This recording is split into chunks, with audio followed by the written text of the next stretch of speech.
Class 10th इस video के अंदर हम देखेंगे चैप्टर नंबर 10 सर्कल्स की एक्सरसाइज 10.2 का क्वेश्चन नंबर 5, 6, 7 और 8।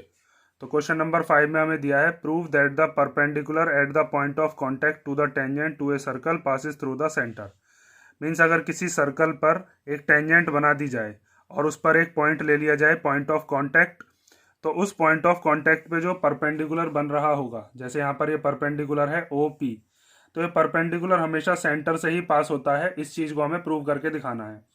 तो इस चीज़ को हम कैसे प्रूव करेंगे? इस चीज़ को प्रूव करने के लिए हम मेथड लगाएंगे कॉन्ट्राडिक्शन मेथड, क्योंकि असल में तो हम ये चीज़ 10.1 थ्योरम में भी देख चुके हैं, बस उसका कन्वर्स है ये। उसके अंदर हमने यहाँ से यहाँ तक ये रेडियस बनाई थी और रेडियस कितने डिग्री का एंगल बना रही थी? 90 डिग्री का। ये चीज़ हमने यहाँ पर प्रूव की थी इस वाली थ्योरम में, OP परपेंडिकुलर टू XY। लेकिन यहाँ पर इसने परपेंडिकुलर खुद बता दिया और हमें क्या करना है? इस O पॉइंट को ये प्रूव करना है कि ये परपेंडिकुलर जो है ये O पॉइंट से मीन्स सेंटर से ही पास होकर जाएगा। तो इसके लिए हम कौन सा मेथड लगाने वाले हैं? कॉन्ट्राडिक्शन का मेथड, जिसके अंदर हम अपनी ही बात को झूठा साबित करेंगे। अब इसको कैसे करना है, इस चीज़ को आप ध्यान से समझोगे। कई बार क्वेश्चन इस तरीके का भी पूछ लिया जाता है एग्जाम में। तो देखो, पहले हम लिखते हैं गिवन और फिर उसके बाद क्या प्रूव हमें करना है। तो ये चीज़ हमने गिवन लिख दी कि एक सर्कल है हमारे पास जिसका सेंटर है O और एक टेंजेंट है AB जो कि पॉइंट ऑफ कांटेक्ट P से पास हो रही है। उसके बाद हमें प्रूव करना है कि परपेंडिकुलर जो है AB पर बना हुआ जिसका नाम है OP, ये किससे पास हो रहा होगा? परपेंडिकुलर O पॉइंट से। अब इस चीज़ को हम कैसे प्रूव करेंगे? इसको प्रूव करने के लिए हम क्या काम करते हैं, इसके बराबर में यहाँ पर एक पॉइंट मानेंगे और उस पॉइंट का नाम क्या दे देते हैं हम? मान लीजिए वो पॉइंट है अपना Q। ठीक है, उस पॉइंट का नाम हमने दे दिया Q और हम ये चीज़ एज्यूम कर लेते हैं कि ये यहाँ पर कितने डिग्री का एंगल बना रहा होगा? 90 डिग्री का। उसके बाद हम ये वाला एंगल भी 90 डिग्री का कह रहे हैं और एंगल OPB हमें पहले से 90 डिग्री का दिया है। तो एक ही पॉइंट पर दो 90 डिग्री के एंगल कब बन सकते हैं? जब ये Q और O पॉइंट एक ही हो, मतलब ये दोनों कोइंसाइड पॉइंट्स हों।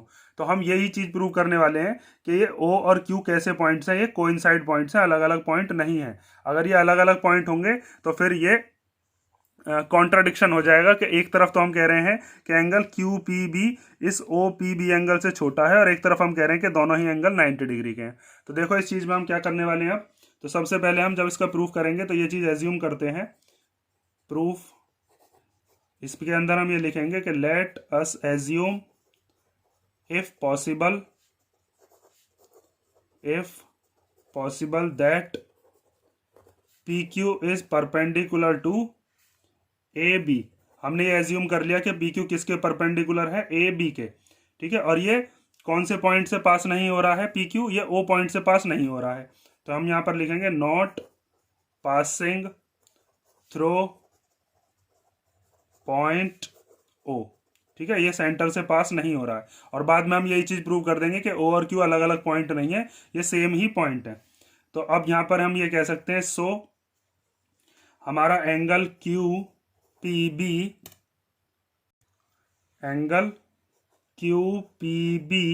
कितने डिग्री का हो गया? 90 डिग्री का। ठीक है, क्योंकि जब हम ये चीज़ प्रूव उसमें कर चुके हैं थ्योरम 10.1 में कि अगर कोई सेंटर होता है तो सेंटर से यहाँ पर कितने डिग्री का एंगल बनता है? 90 डिग्री का through the point of contact पर।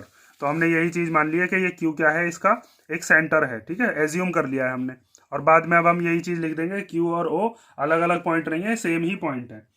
तो अब यहाँ पर हम लिखते हैं बट हमें ये चीज गिवन थी कि OP परपेंडिकुलर है किसके? AB के। और परपेंडिकुलर जब होते हैं तो हम ये लिख सकते हैं कि एंगल OPB कितने का होगा? 90 डिग्री का। और ये परपेंडिकुलर क्यों है? इसके लिए आगे इसकी थ्योरम लिख दोगे, जो थ्योरम हमने 10.1 में की थी कि tangent is perpendicular to the radius through point of contact. ठीक है, through the point of contact. इतनी चीज आपके समझ में आ गई होगी। अब यहाँ पर आपको एक चीज दिख रही है कि अगर इसको मैं मान लूँ इक्वेशन नंबर फर्स्ट, ये हो गई इक्वेशन फर्स्ट और ये क्या हो गई? ये हो गई इक्वेशन नंबर सेकंड। तो इन दोनों से हम क्या कंक्लूजन निकाल सकते हैं कि दोनों ही एंगल QPB भी, ये जो QPB है और ये जो OPB है, ये दोनों ही कितने डिग्री के एंगल हैं? 90 डिग्री के। तो हम लिखते हैं from equation first and equation second से हम ये चीज लिख देंगे कि एंगल QPB और एंगल ओ पी बी दोनों ही कितने के होंगे, 90 डिग्री के। और ये चीज़ पॉसिबल नहीं हो सकती क्योंकि यहाँ पर आपको दिख रहा होगा क्यू पी बी जो है वो छोटा एंगल है एंगल ओ पी बी के मुकाबले। और पार्ट हमेशा जो है वो होल का कैसा होता है, होल से छोटा होता है। तो इसके आगे लिखोगे which is not possible, which is not possible because part is never equal to whole. ठीक है, इस चीज को ध्यान से समझो, ये जो चीज मैं बताना चाह रहा हूं कि अगर मान लीजिए आपके पास एक एंगल बना दिया गया कि ये एंगल है आपके पास 90 डिग्री का। ठीक है, ये कितने डिग्री का एंगल है, 90 डिग्री का। और इसका नाम क्या दे दिया हमने, इसका नाम हो गया ओ पी बी। ये 90 डिग्री का एंगल है। और आप यहीं पर कह रहे हो कि एक एंगल और है, ए वाला पॉइंट क्यू मान लिया, क्यू पी बी भी 90 डिग्री का है। तो क्यू पी बी जो है ये तो ओ पी बी का पार्ट है। तो और पार्ट जो है वो कभी भी होल के बराबर नहीं हो सकता। तो यहाँ पर ये कॉन्ट्राडिक्शन का मेथड क्यों आया, मीन्स हमारी ही बात जो हमने मानी थी वो गलत क्यों हो गई। वो इस वजह से कि हम जो चीज़ मानकर चले थे कि ये जो क्यू पॉइंट है ये इस सर्कल का दूसरा सेंटर है, वही चीज़ हमने गलत मानी थी। और ये कॉन्ट्राडिक्शन इसी वजह से आया। तो अब हम क्या काम करेंगे कि ये चीज़ लिख देंगे क्यू पॉइंट जो है वो ओ पॉइंट से कोइंसाइड अगर करता है तभी हम ये कह सकते हैं कि ये दोनों के दोनों एंगल इक्वल होंगे, वरना ये दोनों एंगल इक्वल पॉसिबल ही नहीं है। ठीक है, तो हम इसमें अब लास्ट में क्या लिख देंगे, it is possible, it is possible only if O and Q are the coincide points. ठीक है, ये दोनों के दोनों कोइंसाइड पॉइंट्स होंगे। और कोइंसाइड की यही स्पेलिंग है COINCID। कोइंसाइड का मतलब एक दूसरे के ऊपर वाले पॉइंट्स हैं ये। और कोइंसाइड पॉइंट होने का मतलब ये है कि ये क्यू पॉइंट भी ओ के ऊपर ही आएगा। इसका मतलब ओ इसका इकलौता ही सेंटर होगा। तो therefore O is the only centre of the circle by which perpendicular AB perpendicular OP passes, perpendicular OP passes। ठीक है, ये चीज़ आप समझ गए होंगे। और इसमें ये चीज़ कॉन्ट्राडिक्शन आई क्यों है, एक तरफ तो हम कह रहे हैं कि यहाँ पर ये पार्ट जो है वो कभी भी इक्वल के उसके होल के इक्वल नहीं होता, और एक तरफ हमने ये चीज़ इक्वल कर भी दी। तो एक कॉन्ट्राडिक्शन इस वजह से आया है, मतलब हमने अपनी ही बात को झूठा इसलिए साबित कर दिया क्योंकि हम जो चीज़ मानकर चले थे कि ये क्यू पॉइंट क्या है इसका सेंटर, वही बात गलत थी। तो इसमें अपनी ही बात को हम गलत साबित करते हैं। यही मेथड आपका क्या कहलाता है, कॉन्ट्राडिक्शन का मेथड। ठीक है, ये क्वेश्चन आप कर लेना ध्यान से, कई बार ये क्वेश्चन पूछ लिया जाता है। क्वेश्चन नंबर 5 हो गया। अब हम देखते हैं सर क्वेश्चन नंबर 6। तो क्वेश्चन नंबर 6 हमें दिया है the length of A tangent from A point A at distance 5 centimetre from the centre of a circle is 4 centimetre, find the radius of the circle. Means हमसे कहा है कि centre से 5 centimetre के distance पर एक पॉइंट है जिसका नाम है ए। तो हम क्या काम करते हैं, 5 सेंटीमीटर दूर एक क्या बना लेते हैं, पॉइंट जिसका नाम क्या दे देंगे ए। तो यहाँ पर सेंटर से 5 सेंटीमीटर दूर यहाँ पर हमने एक पॉइंट मान लिया और इस पॉइंट का नाम क्या दे दिया ए। ठीक है, और ये वाली दूरी कितनी है, ये है 5 सेंटीमीटर। उसके बाद इसने कहा है कि इस ए वाले पॉइंट से ही लेंथ ऑफ टेंजेंट्स कितनी दे रखी है, वो दे रखी है 4 सेंटीमीटर। मीन्स इस ए पॉइंट से ही क्या बनी हुई है, एक टेंजेंट, और वो जो टेंजेंट है उसकी लेंथ कितनी है, वो है 4 सेंटीमीटर। तो यहाँ से हम बना लेते हैं एक टेंजेंट जिसकी लेंथ कितनी रखेंगे, 4 सेंटीमीटर। ठीक है, ये बन गई यहाँ से टेंजेंट। ठीक, तो ये यहाँ पे जहाँ पर इस पॉइंट को टच कर रही है, ये पॉइंट ऑफ कांटेक्ट हम क्या मान लेते हैं, ये पॉइंट हमने मान लिया बी, और इसका सेंटर क्या मान लिया ओ। ये वाली जो डिस्टेंस है ये कितनी है, 4 सेंटीमीटर। हमसे कहा है रेडियस बताइए। तो सेंटर से और सर्कल के सरकमफ्रेंस तक जो भी डिस्टेंस जाती है वो रेडियस ही कहलाती है। तो ये यहाँ से यहाँ तक ये क्या हो गया, इसका रेडियस हो गया। अब यहाँ पर एक चीज़ आपको दिख रही होगी कि ये टेंजेंट है और ये रेडियस है, और टेंजेंट और रेडियस आपस में कैसे होती हैं, परपेंडिकुलर। ये हम थ्योरम 10.1 में प्रूव कर चुके हैं कि अगर पॉइंट ऑफ कांटेक्ट पर रेडियस आती है तो वो टेंजेंट के साथ कितने डिग्री का एंगल बनाती है, 90 डिग्री का। तो यहाँ पर जब ये 90 डिग्री का एंगल हो गया तो 90 डिग्री के सामने ये ओ ए, ये क्या हो जाएगी, ये हो गई आपकी हाइपोटेनियस। इसको मान लेंगे हम बेस और इसको क्या मानेंगे, परपेंडिकुलर। और इसके अंदर हम पाइथागोरस थ्योरम लगा के ओ बी को निकाल देंगे। बहुत सिंपल सा क्वेश्चन है ये। तो देखो अब इसमें हम क्या करने वाले हैं, सबसे पहले आप लिखोगे कि इसके अंदर ओ बी परपेंडिकुलर है किसके ऊपर, ए बी के ऊपर। और इसके आगे इसका रीजन क्या लिखेंगे कि tangent is perpendicular, tangent is perpendicular to the radius through point of contact, through point of contact. ठीक है, ये चीज आप समझ गए होगे।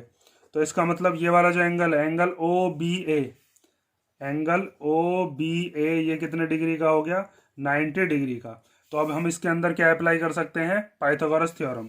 तो इन राइट ट्राइंगल, जिसका नाम क्या है ओ बी ए, इसके अंदर हम लिख सकते हैं हाइपोटेनस कौन सी है, ओ ए। तो ओ ए का square equal to A B का स्क्वायर प्लस ओ बी का स्क्वायर। तो A B square plus O B square. तो ओ ई की वैल्यू कितनी है, ओ ए की वैल्यू है 5। उसके बाद ए बी की वैल्यू कितनी है यहाँ से यहाँ तक, वो है 4।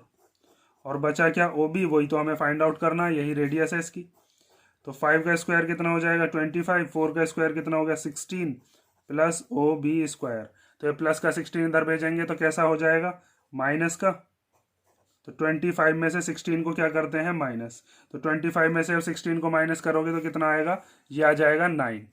तो यहाँ पर लिख दो 9 equal to O B square. Square हटाकर क्या चढ़ा देंगे इधर, रूट। तो ये 9 किसका रूट होता है, 9 होता है 3 का रूट। तो देयरफॉर हम ये कह सकते हैं ओ बी इक्वल टू कितनी आ गई, 3 सेंटीमीटर। ठीक है, तो यहाँ पर हमारी the radius of circle is, the radius of the circle is 3 centimetre. ठीक है, लास्ट में ये स्टेटमेंट जरूर लिख के आना है आपको, ये ओ बी यहाँ पर ये आंसर मत छोड़ा करो, ये स्टेटमेंट लिख दिया करो। तो हमारा क्वेश्चन नंबर 6 हो गया, सिंपल सा क्वेश्चन था। अब हम देखते हैं क्वेश्चन नंबर 7। तो क्वेश्चन नंबर 7 हमें दिया है, two concentric circles are of radii 5 centimetre and 3 centimetre. मीन्स दो सर्कल है हमारे पास जिनका सेंटर सेम है, और वो सेंटर कितना मान लिया है, ओ। और जो छोटा वाला सर्कल है उसकी रेडियस है 3, और बड़ा वाला जो सर्कल है उसकी रेडियस कितनी है 5। Find the length of the chord of the larger circle which touches the smaller circle. Means हमें कॉर्ड की लेंथ बतानी है, जो बड़े वाले सर्कल के लिए तो कॉर्ड है, लेकिन छोटे वाले सर्कल को वो टच कर रही है। टच करने का मतलब छोटे वाले सर्कल के लिए क्या हो जाएगी, वो छोटे वाले सर्कल की हो जाएगी वो टेंजेंट। देखो कैसे बनाएंगे हम, यहाँ पर एक लाइन बनाते हैं, और ये जो लाइन है ये बड़े वाले सर्कल के लिए तो क्या हो गई है, कॉर्ड, और छोटे वाले सर्कल के लिए क्या है, ये टेंजेंट, क्योंकि छोटे वाले सर्कल को तो ये टच करती हुई जा रही है। और जो बड़ा वाला सर्कल है, इस बड़े वाले सर्कल में यहाँ से यहाँ तक ये क्या हो गई, कॉर्ड। अगर ये दोनों तरफ बाहर भी निकल जाती तो ये सीकेंट होती, लेकिन हमें कॉर्ड बताइए तो ये सर्कल के अंदर ही लाई करेगी। उसके बाद हम क्या करते हैं, इसके अंदर जो हमें दो रेडियाई बताए थे, एक 5 सेंटीमीटर एक 3 सेंटीमीटर, तो उसको बनाते हैं। मान लो पहले इसका मैंने नाम दे दिया, इसका नाम दे दिया ए पॉइंट, और यहाँ पर क्या दे दिया, बी पॉइंट। तो हम यहाँ पर इस पॉइंट ऑफ कांटेक्ट को मान लेते हैं, मान लीजिए इस पॉइंट का नाम क्या हो गया, सी।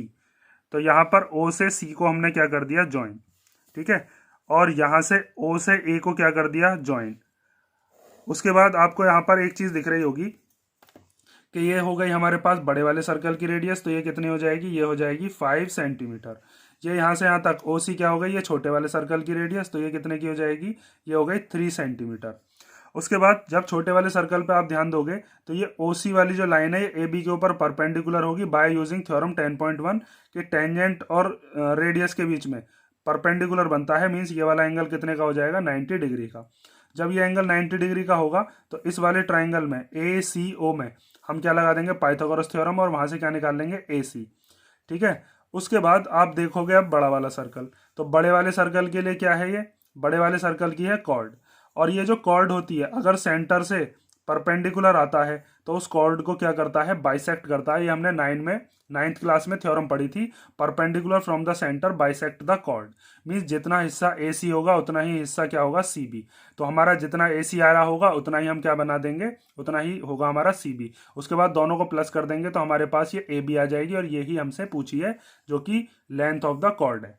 ठीक है, ये चीज़ आप समझ गए होगे। अब देखो इसमें हमें सॉल्व करना कैसे है। तो सबसे पहले आप ये चीज़ लिखोगे कि ओ सी जो है, here O C is perpendicular to A B, और इसके आगे रीजन क्या लिखेंगे, जो हमारी थ्योरम है उस थ्योरम को हम लिख देते हैं, जो थ्योरम 10.1 है। ठीक है, ये थ्योरम हमने लिख दी। तो इसका मतलब ये जो ट्राइंगल है हमारा ओ ए सी, ये राइट एंगल ट्राइंगल हो गया। तो इन राइट ट्राइंगल जिसका नाम क्या है ओ ए सी, तो इस ट्राइंगल के अंदर अगर यहाँ 90 डिग्री है, इसके सामने हाइपोटेनस हो गई ओ ए, तो ओ ए का स्क्वायर इक्वल टू ए सी का स्क्वायर प्लस ओ सी का स्क्वायर, ए सी स्क्वायर प्लस ओ सी स्क्वायर। वैल्यू पुट कर लो। ओ ए की जगह क्या रख देंगे हम 5, इक्वल टू ए सी की जगह कितना रख देंगे वो तो हमें निकालनी है, तो उसको हम ऐसे ही लिख देते हैं। ओ सी कितनी है, वो है हमारे पास 3, 5 का स्क्वायर कितना हो गया 25, equal to A C square plus 3 का स्क्वायर हो गया 9। ये प्लस का 9 इधर भेज दो, तो इधर की तरफ जब आएगा तो ये हो जाएगा माइनस का 9। 25 में से जब 9 को माइनस करेंगे तो कितना आएगा 16, equal to A C square. Square हटाकर क्या चढ़ा देते हैं रूट, या फिर दोनों तरफ हम क्या लगा देते हैं, इधर भी रूट लगा देते हैं, इधर भी रूट लगा देते हैं। बात एक ही है, इधर से स्क्वायर हटाकर इधर रूट चढ़ा दिया, तो ये आ गया 16 इक्वल टू ए सी। 16 किसका रूट होता है, वो होता है 4 का। तो इसका मतलब ए सी हमारे पास कितनी आ गई, ये आ गई 4 सेंटीमीटर। उसके बाद आप क्या काम करने वाले हो, अब ये जो है ए सी बी, ये कॉर्ड है बड़े वाले सर्कल की।